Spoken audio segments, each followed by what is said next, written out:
Envelope sat on my kitchen table for 4 hours before I opened it. Paternal match, 0.00%.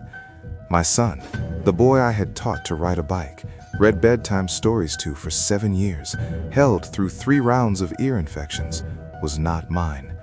By the end of that week, I knew whose he was. It was my younger brother's, and my wife had been sleeping with him since 6 months before our wedding. My name is Daniel. I met Rachel at 26 and married her at 27. 8 years, 1 son. Noah turned 7 last summer. He asked for a microscope. He got one. He spent every Friday night peering at salt crystals while my brother Ethan babysat. Ethan never married. He lived 10 minutes away. He was always free on Fridays. My mother called him the best uncle Noah could have asked for. Looking back, there were 3 moments that should have stopped me. I missed all of them. On February 14th, Noah brought home a consent form, genetic traits, a 2nd grade science fair. I swabbed his cheek at the kitchen table while he grinned into his microscope. 2 weeks later, an envelope arrived in a stack of bills. February 28th, 7:14 p.m. I opened it at the counter. Paternal match, 0.00%. Noah was 6 feet away, doing math homework. I put the envelope in my briefcase. I made him spaghetti. I did not call Rachel. I did not confront Ethan. I did not cry. I packed Noah's lunch. I read him a chapter of his dinosaur book. I lay awake beside my wife and watched the ceiling. I knew I had 48 hours before I could trust myself to speak. So I said nothing. The next morning, I drove to a private lab the next town over. Sterile kit, proper chain of custody. The encrypted PDF came back on March 10th. Same result, 0.00. I stopped testing hope. I started gathering evidence. Day dinner at my mother's. Ethan was there.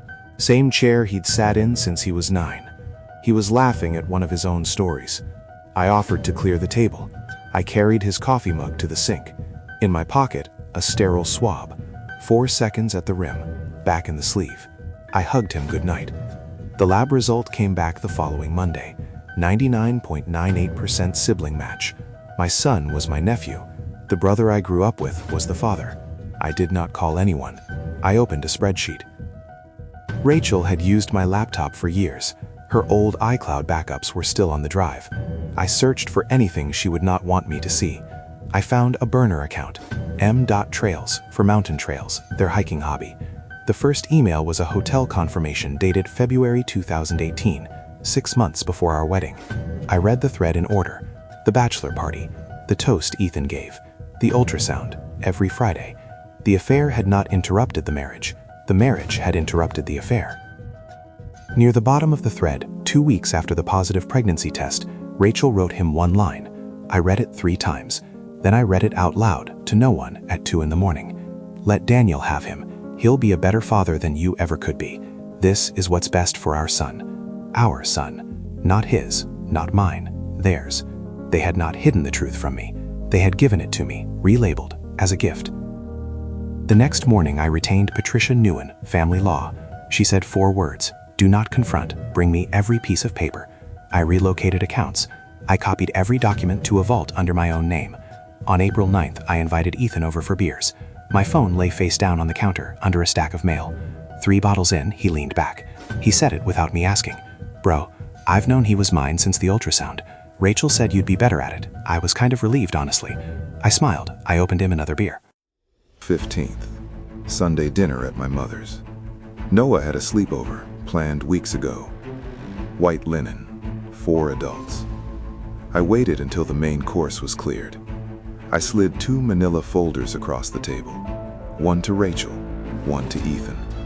DNA reports, printed emails. I set my phone down, pressed play. Ethan's voice filled the room. I've known he was mine since the ultrasound. Rachel went white. She reached for my arm. I moved it. I can explain. 3 times. She never finished the sentence. I read one line aloud from October 2018. He'll be a better father than you ever could be. Then I looked at her. You were right about one thing, Rachel. I am a better father than he ever could be. Starting tomorrow, I am the only one my son has. My mother set down her fork. She looked at Ethan. Get out of my house.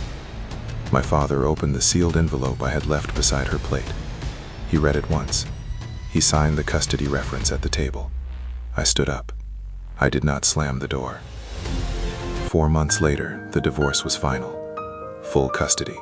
The judge cited 7 years of school pickups, medical records, and sole primary caregiving. Rachel got supervised visitation. My mother returned Ethan's childhood photographs and closed her door. Hospital HR found the hotel charges on Rachel's paid night shifts. She was fired. I wrote Noah a letter to open on his 18th birthday. It ended with one line: "You are my son because I chose you every day, and because you chose me back." Last Thursday was his school science fair. He sprinted out of the front doors, holding a blue ribbon, first place. The same fair that started all of this. I crouched down and pinned the ribbon to his jacket. That's my boy. Someday he will ask. I still do not know what I will tell him, at 9 or at 18 when the letter is waiting. I have not earned the answer yet. Some days I think love does not need one.